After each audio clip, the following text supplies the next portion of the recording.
আমরা সকলে ঢাকা 13 আসনের প্রতিদ্বন্দ্বী প্রার্থী। আমরা সকলে ঢাকা 13 আসনে প্রতিদ্বন্দ্বী প্রার্থী। আমাদের প্রত্যেকেরই উচিত আইন ও আচরণবিধি মেনে দায়িত্বশীল আচরণের মাধ্যমে গণতন্ত্রের মর্যাদা সমুন্নত রাখা। আমরা সকলে পারস্পরিক সৌহার্দ্য সম্প্রীতি সহনশীলতা ও সম্মান বজায় রেখে আগামী দিনের নির্বাচনী কার্যক্রম পরিচালনা করিব। সকল ধরনের ব্যক্তিগত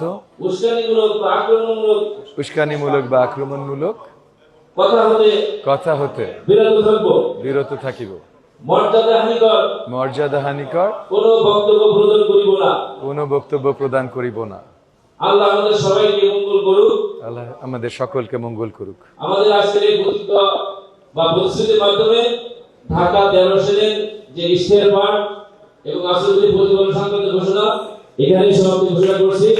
মামুন ভাই, মাশাআল্লাহ কি অবস্থা ভাই? জি দেখা হচ্ছে তো পরে মনে দেখা সুন্দর করে যান উপরে যান, একটু তাড়াতাড়ি শেষ করে সারা দেশ আপনাদেরকে দেখে শুধু এই ইনশাআল্লাহ ইনশাআল্লাহ।